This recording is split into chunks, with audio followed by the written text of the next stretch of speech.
His Excellency David Hurley, Governor General of Australia, and First Lady Linda Hurley, Their Excellencies, Special Envoys, and Heads of Delegations, His Excellency, Most Reverend Charles John Brown, and the esteemed members of the Diplomatic Corps, Vice President Sara Duterte, President Fidel Ramos, President Joseph Ejercito Estrada, President Gloria Macapagal Arroyo, Senate President Vicente Soto III, and the honorable members of the Philippine Senate, House Speaker Lord Alan J. Velasco, and the honorable members of the House of Representatives, Chief Justice Alexander Gesmundo, and the honorable justices of the Supreme Court, of course, First Lady Lisa Araneta, and my children, Alexander, Sandro, Simon, and Vincent. I cannot proceed without a special greeting, of course, to the former First Lady Imelda Romualdez Marcos,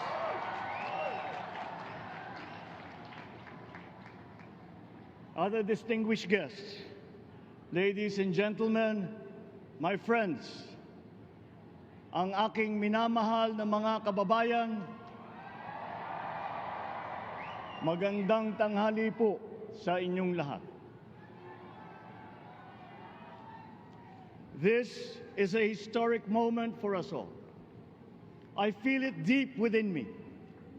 You, the people, have spoken, and it is resounding.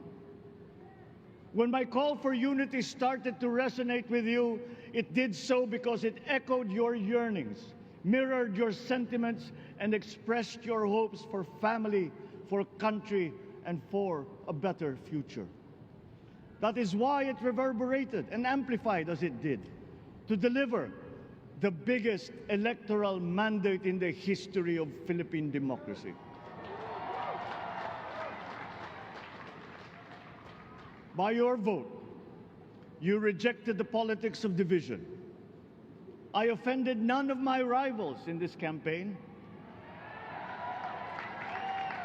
I listened instead to what they were saying. And I saw little incompatibility with my own ideas about jobs, fair wages, personal safety, and national strength, and ending want in a land of plenty.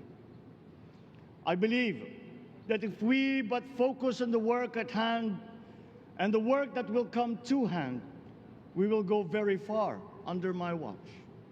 You believe that too. At pinakinggan ko ang tinig ninyo na ang sinisigaw ay pagkakaisa, pagkakaisa, pagkakaisa. We will go farther together than against each other, pushing forward, not pulling each other back, out of fear, out of a misplaced sense of weakness. But we are the furthest from weak. The Filipino diaspora flourishes even in the most inhospitable climes, where they are valued for their quality. The changes we seek will benefit all and will shortchange no one. I was not the instrument of change. You were that. You made it happen. I am now. You picked me to be your servant, to enable changes to benefit all. I fully understand the gravity of the responsibility that you've put on my shoulders. I do not take it lightly, but I am ready for the task. I will need your help. I want to rely on it. But rest assured, I do not predicate success on the wide cooperation that's needed. I will get it done. I once knew a man who saw what little had been achieved since independence. in a land of people with the greatest potential for achievement, and yet they were poor. But he got it done, sometimes with the needed support, sometimes without. So will it be with his son. You will get no excuses from me.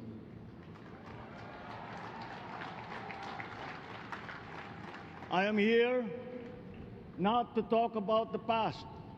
I am here to tell you about our future.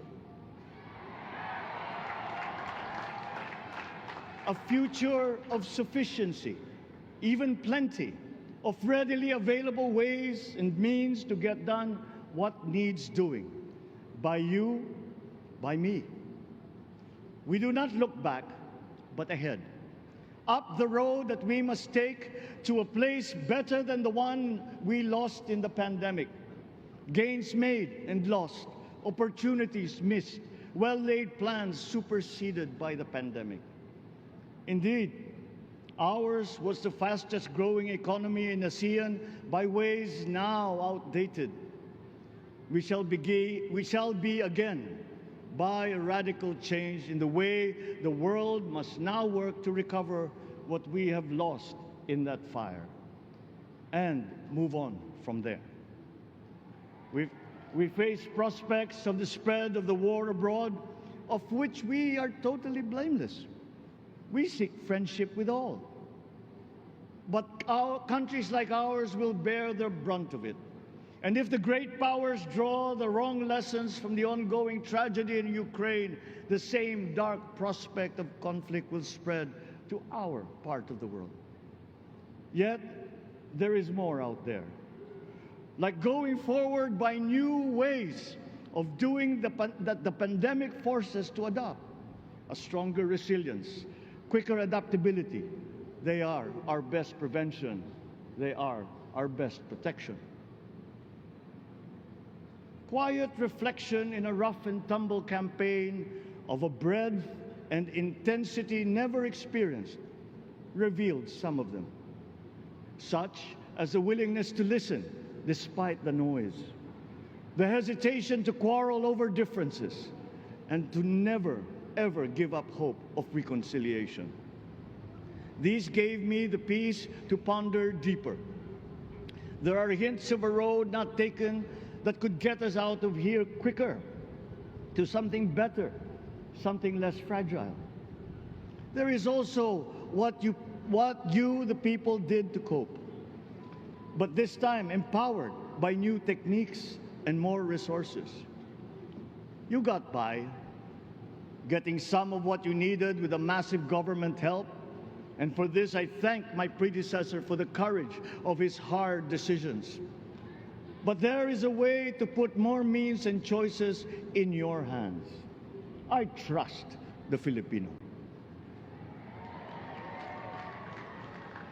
Imagine how much more you'd achieve if government backstops instead of dictating your decisions. Always there to pick you up when you fall, giving what you need to get past a problem. Imagine if it invested in your self-empowerment to bring it closer to taking on whatever challenges come. Imagine a country that, in almost every sense, is you. Now imagine what you and government can achieve together. We did it in the pandemic. We will do it again. But again, I will not predicate my promise to you on your cooperation. You have your own lives to live, your work to do, and there too I will help. Government will get as much done alone without requiring more from you. That is what government and public officials are for. No excuses, just deliver. It was like that once upon a time.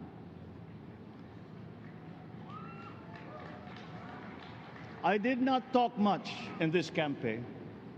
I did not bother to think of rebutting my rivals. Instead, I searched for promising approaches better than the usual solutions. I listened to you. I did not lecture you who has the biggest stake in our success. And the forthcoming State of the Nation will tell you exactly how we shall get this done. In this fresh chapter of our history, I extend my hand to all Filipinos.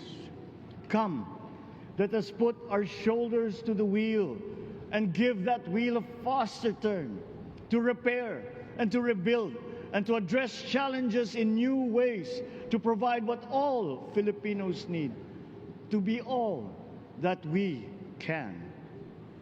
We are here to repair a house divided, to make it whole, and to stand strong again in the bayanihan way, expressive of our nature as Filipinos. We shall seek, not scorn dialogue, listen respectfully to contrary views, be open to suggestions coming from hard thinking and unsparing judgment, but always from us, Filipinos. We can trust no one else when it comes to what is best for us. Past history has often proven that. Solutions from outside divided us. None deepened our understanding. They were always at our expense. Never forget, we are Filipinos.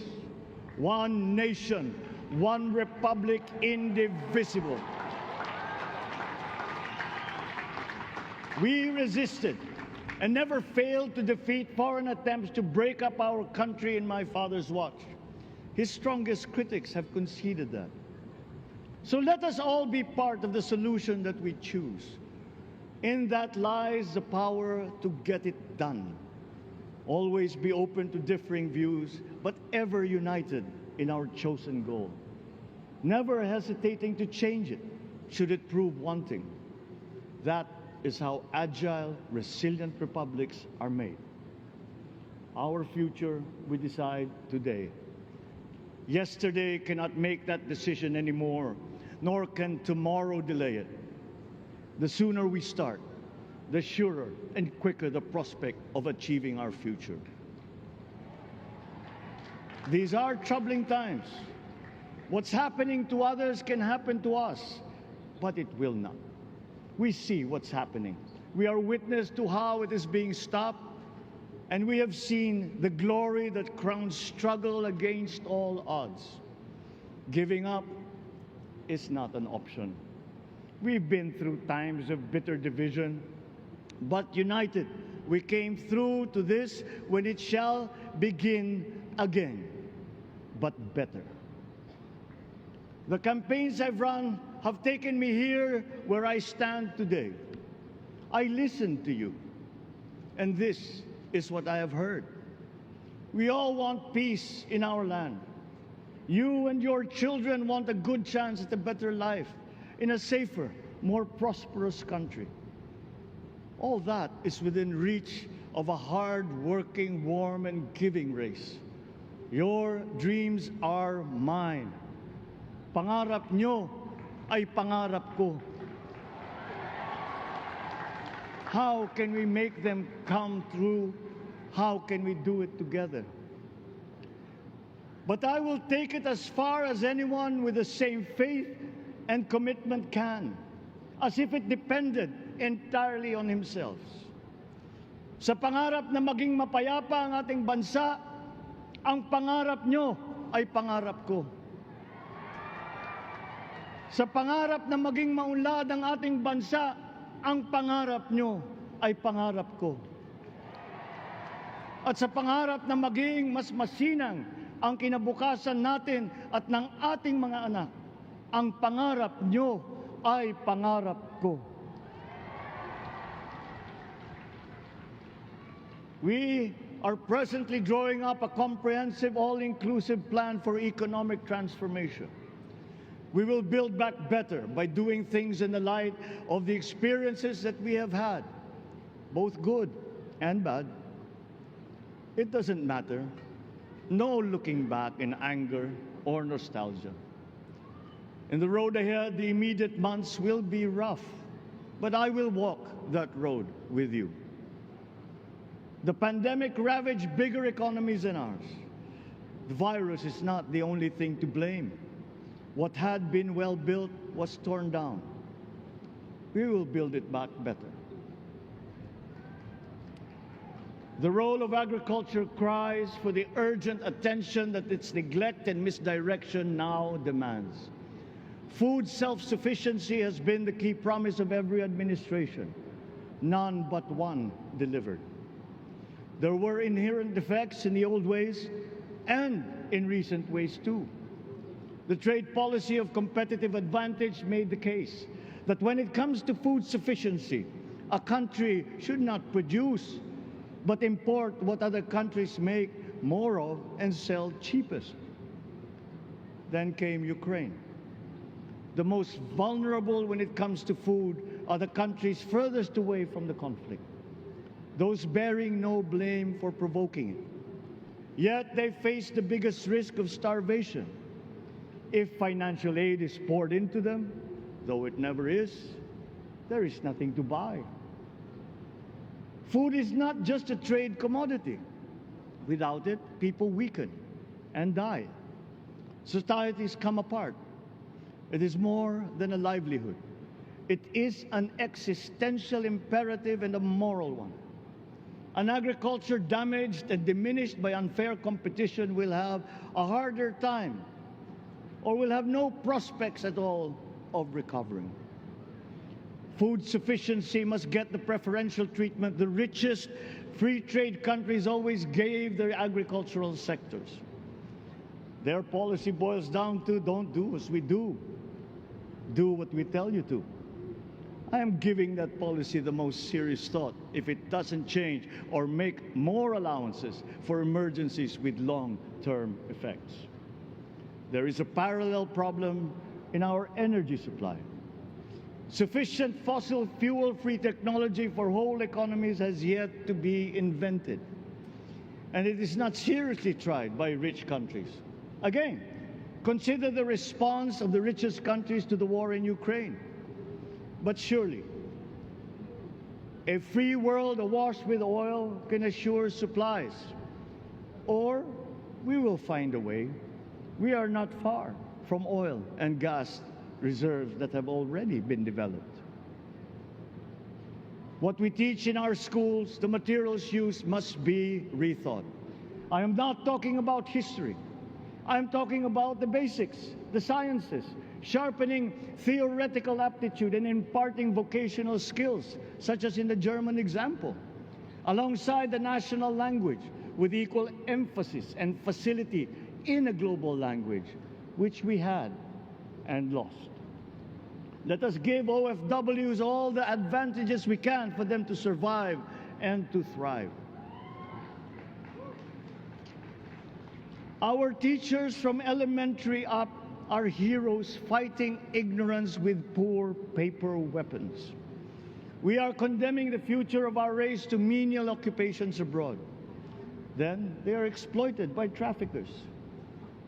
Once we had an education system that prepared coming generations for more and better jobs. There is hope for a comeback. Vice President and soon-to-be Secretary of Education, Sara Duterte Carpio, will fit that mission to a T.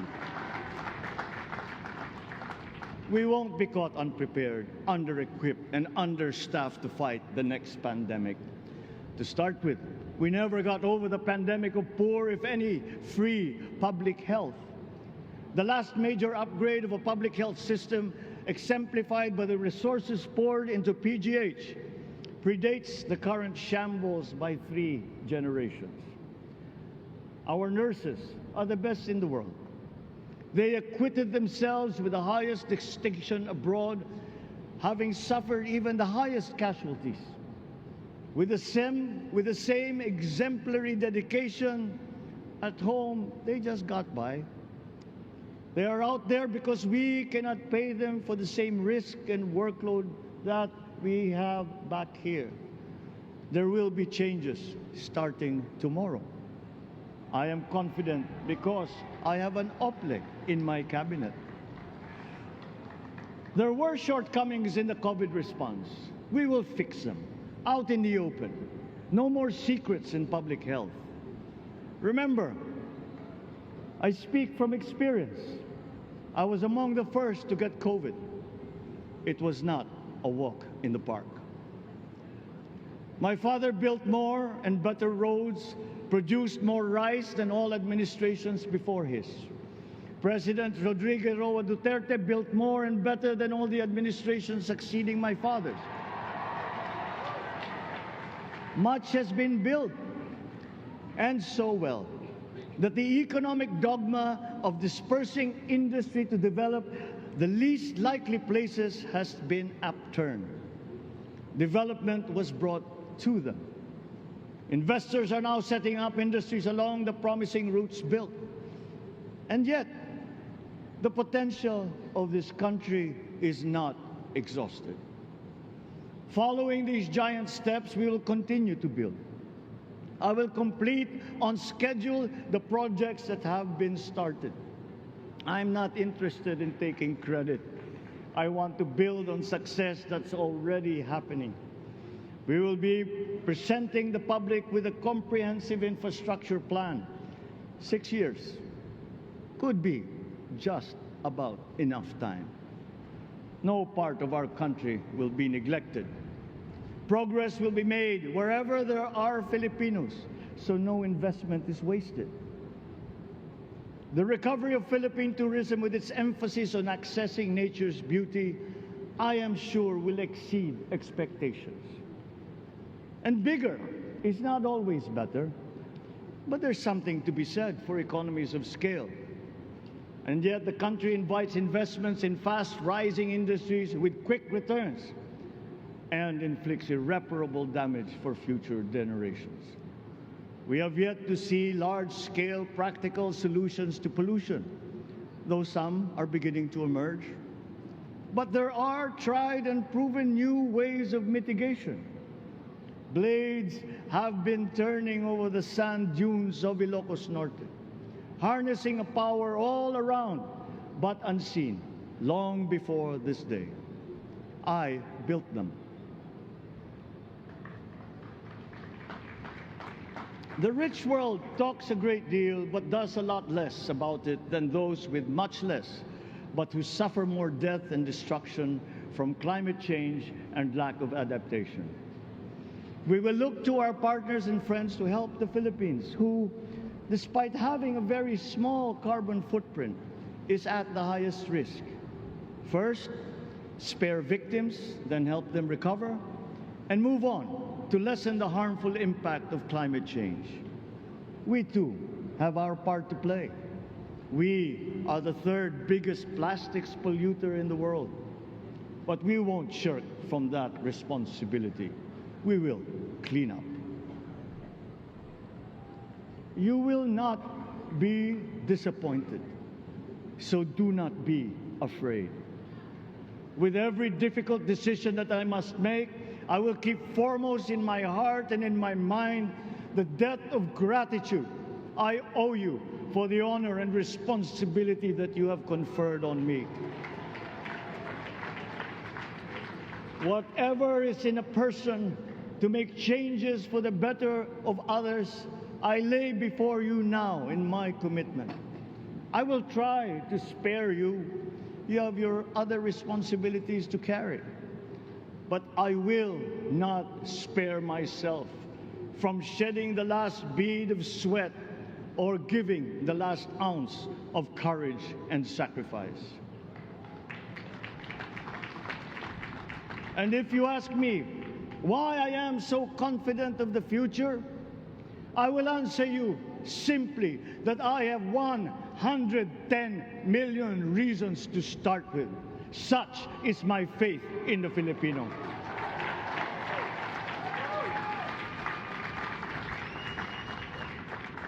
Believe, have hope. The sun also rises like it did today and as it will tomorrow. And as surely as that, we will achieve the country all Filipinos deserve. God bless the Philippines. God bless our work. Maraming salamat po sa inyong lahat. Mabuhay ang Pilipinas. Magandang tanghali po.